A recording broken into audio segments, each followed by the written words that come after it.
Okay, I want to take a little bit of time and go through some of the principles of creating a video for instruction that we covered, that Jeremy and I covered late last week. And this will basically work in almost any field of study. If you're, teaching auto mechanics or teaching mathematics or teaching, God forbid, English, the basic ideas of video production apply across the board.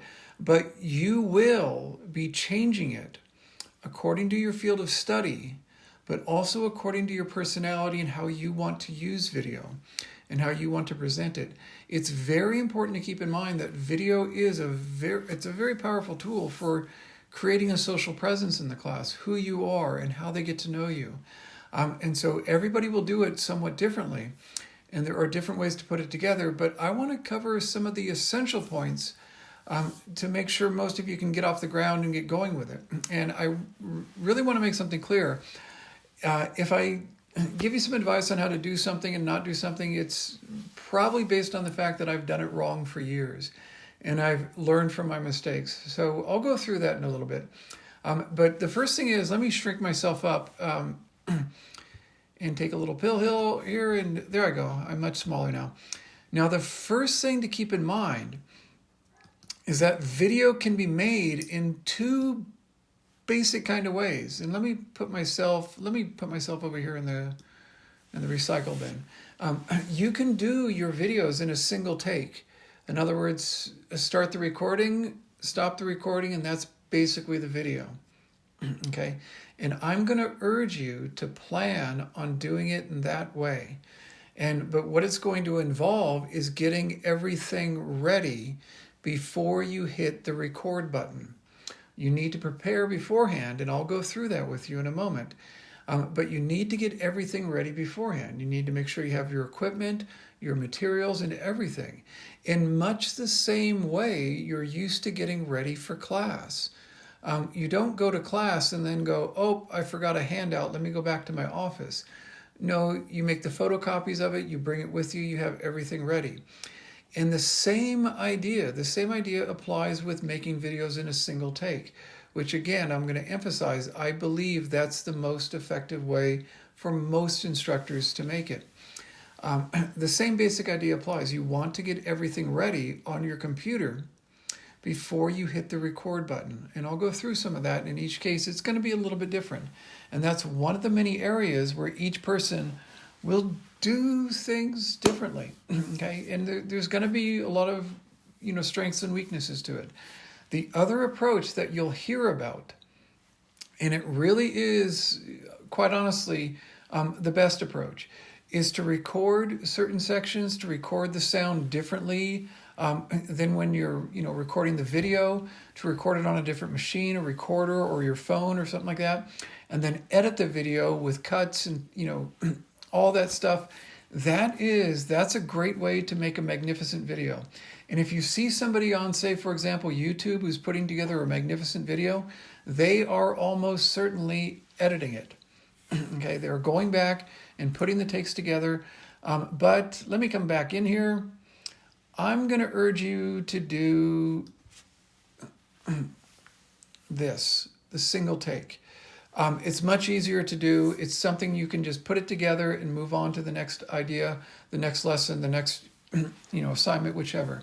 So I'm going to urge you to do the single take approach rather than the editing one. Learning how to edit video, which I'm starting to do right now, I'm going to tell you, it ain't easy. It takes a lot of work, okay? And at this point, I myself still make single take videos. I'm trying to do a little bit editing, but let's have a moment of prayer. Okay, let's keep going. So some of the things to keep in mind as you're putting the video together are, number one, let's go to the list. And here they are. And you get back in your corner, okay? There are two basic approaches that I'm going to cover. There are others. But something to understand is that most of us do know that we've got something called Studio built into Canvas. And it's pretty darn cool. It really integrates a number of features of video production into one place that makes it so easy. Okay, it really does. But it's very important to know it's got reduced functionality built in. It's reduced the functionality for a number of reasons, but it makes it easier to make these different aspects play together with each other, and it kind of puts everything there. You know what? If you eat fast food, you're not going to get a gourmet meal. That's what they've essentially put together. So Studio puts it together in Canvas in such a way that it's very easily integrated, but you do lose a number of features that you could use. And in fact, I think you should step outside of Studio, but that's up to you. But it's very important to know that Studio does everything you need. If you want to stay in Studio, you will make very good videos. Okay. I will go into this issue of the no both option in a bit. In other words, you cannot do certain things that you can do with regular old Screencast-O-Matic. Okay. But a nice thing is that your videos will save directly to Canvas Studio, and that basically is a place for hosting your videos. It's right in Canvas Studio. You can record them using a trimmed down version of Screencast-O-Matic and then save them right into Canvas Studio and then move them right into your class. Dang, that's great. We just got a burrito and some fries and a Coke and we're out of here. We got lunch. That's what Studio is. It's magnificent. Okay. But it's very important to know that you've got very limited editing capabilities. Okay. And I use Screencast-O-Matic. Now, there is a difference between Screencast-O-Matic standalone and Screencast-O-Matic in Studio. Screencast-O-Matic is the basic recording software. That's what it is. What Studio has been able to do is they've signed a contract, the Canvas folks with Screencast-O-Matic folks, for a trimmed down version of Screencast-O-Matic to integrate it into their Studio thing. And again, that's only one aspect of Studio. So it is a trimmed down version of Screencast-O-Matic. And I will show you a feature that you will not have in Studio that's kind of nice. But again, it will work just fine if you stick with Studio. But that's your choice. It does not save straight to Canvas. The important word there is straight to Canvas. You can move the videos you record in Screencast-O-Matic very quickly and very easily into Canvas. But again, think of the fast food analogy. If you want to get in and get out of there and get it done, Studio does the trick very rapidly. But you get a slightly better functionality if you use Screencast-O-Matic, which I'll show you how to do, but it's up to you. So it does allow you, again, what I'm doing right now is I'm recording through Screencast-O-Matic. I'm not using Studio. That allows me to do this, to come back into the scene and to make myself really big. This is something that is extremely hard to do in Studio. But I can also reduce myself in size, or I can just make myself disappear. That's something that you can do in Screencast-O-Matic that is kind of tricky to, doesn't quite work in Studio. And that, I'm going to urge you to use Screencast-O-Matic and do that kind of stuff. Make yourself big, little, somewhere in between. Because the shifting in screen, that actually holds on to the attention of your students by coming into their screen and then disappearing out and then coming back in and then shrinking up to a smaller version up in the corner. All of that shifting around, which you can do in Screencast-O-Matic, is something that actually helps hold on to the attention of the students. You have to remember, when you have them in class, they often have a cup of coffee and you're looking at them and they know it, and they might not have brought their sunglasses today. They're usually a little more focused and usually a little more awake. If they're just watching your video, they might not have coffee. Okay, so keep that in mind. And let me shrink myself down. And again, I want to really emphasize that what I've just done is not so easily accomplished in Studio. Okay. And it really, it does need to, the file does get saved onto your computer. the movie file, and it does need to be uploaded. But you could edit it. It's a little bit better for editing, and I'm not talking about high tech editing and things like that. Just moderate editing, when you take out the ums and the things like that, you can do that. Okay. But let me go to this other aspect. So I want to be clear, you can use either Studio or Screencast-O-Matic. And there are other recording devices out there like Camtasia and other things that you can use to record your videos. Okay, these are the recorders. And you can either use Screencast-O-Matic in the way that it's been loaded into Studio, or use Screencast-O-Matic as a standalone program. Okay, use it off the web. And I really want to emphasize it's free. You can record up to 15-minute videos. I'm going to make this one about 20 minutes, but you can record videos up to 15 minutes for absolutely nothing. So if you want to purchase one, I think it costs something like $40 to $39.95 or something like that. In other words, it's not that bad. Camtasia has much better functionality. I have not used it, so I cannot cover it. But the faculty I've spoken to who have say it's magnificent. So Camtasia is the other software that's out there. There are, it was pointed out to me that even some things in Microsoft, they do have a video recorder. It's in the Photos app and things like that. There are other ones that you can download for free. You can even use, Apple's QuickTime to record. I don't know how, but it can be done. It was pointed out to me that you can, and darn it, you can.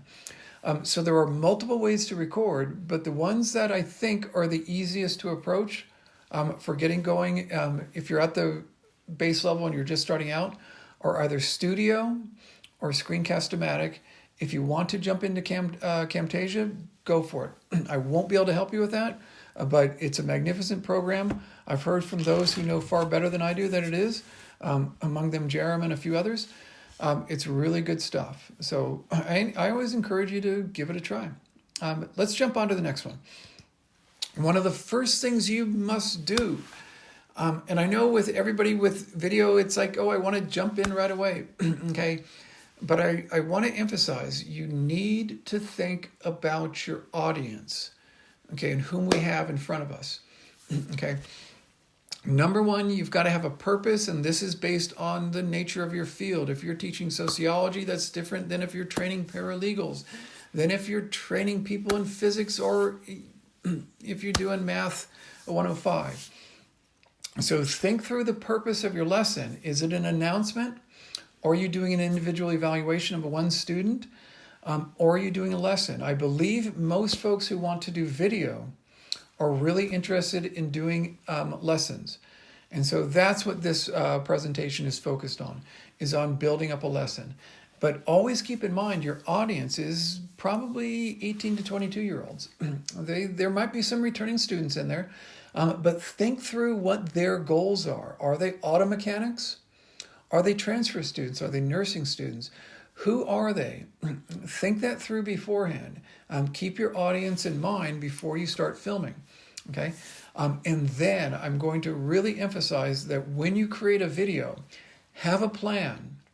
Have a plan for the beginning, the middle, and the end of your lesson. And this is something that will be moderately different than the way we teach students in the class. We can oftentimes just walk in and we've got a kind of rolling reel going through our head of what we've got to cover on this day or that. But in a video, you really need to keep it to the 20 minutes, or maybe you're going to go longer, but have a beginning, how you're going to set things up, and then when you go through things in the middle, how you're going to introduce the lessons and reinforce the lessons and show them, and shift your screen around, okay, as you need to. And then in the end, try to bring things together, okay? Now, one of the things I've seen a number of videos made, or they're called talking head videos. What I'm doing right now is a talking head video. But a big thing is I've got this PowerPoint presentation on the side, and I've got me shrunk down in the corner. If you shoot a video like this, that's going to be sleep inducing for your students. If you're just sitting there, and even if you're the prettiest instructor ever, and you've unlike me, you've gotten a haircut recently and all it's still going to put the students to sleep. So just be aware of that. Have a presentation ready, something you can walk them through, beginning, middle, and end. Try to engage them. There's no need to be entertaining, okay? But have them engaged. Bring up, I like to kid around with my students and joke around and say things that are a little bit silly or funny. You can bring up interesting facts and things to keep them engaged so that they don't go somewhere else on YouTube or something like that. Okay, let me take another one of my shrinking pills and go down. So always remember, these are talking head videos that you're probably going to be making. Okay, those are inherently really boring. Try to engage the students in one way or another, but you don't need to entertain them, okay? And just a little bit on the beginning, middle, and end, and then I'll try to wrap things up. And let me put myself in the recycle bin again, once again. And on the beginning of your videos, try to set up a little bit of where you're going, okay? Try to give folks an idea of where you're going. What that does is it stimulates the ability to predict. That is probably the most important factor when the student is reading. I don't know about you, but I find that when I give more difficult readings, I have a lot less compliance on the reading. What you've done with a difficult reading is you've really cut into the ability of the students to predict. If they've got some background and they can kind of see where the reading's going to go, they are much more likely to be engaged. The same basic cognitive principles apply in videos. If they know where it's going, or have an idea where it's going, they will be more engaged and more likely to watch the whole dang thing, okay? And in the middle of your video, be able to switch your screen around. And that's going to be why I encourage you to use the Screencast-O-Matic version and not just the version in Studio. And I'll go into that in a little bit more. I'll touch on that in a bit. But that is ultimately up to you, whether or not you use Screencast-O-Matic as a standalone or use the version built into Studio. It's up to you. Or if you're adventurous and you go off and do Camtasia, it's up to you. But in the middle, try to repeat certain elements, come back to them from different areas. Try to provide multiple modes of input, pictures and demonstration, and you're talking, go for the multiple modes. You can put yourself up there talking away. That's not a bad thing, but make sure you mix it up, please. But that's up to you. You make your own decisions on that, okay? At the end of the video, try to put it all together so that the student has something to put in his or her pocket and walk away from your video, okay? So try to put it all together so that the students who do show the discipline of watching the whole darn thing, they have it put together for them, okay? Let me jump back in here and just tell you what we're coming up to. Now, so what I'm going to go through with this one, I want you to think through your videos, and I encourage you to do these as one takes. In other words, set everything up.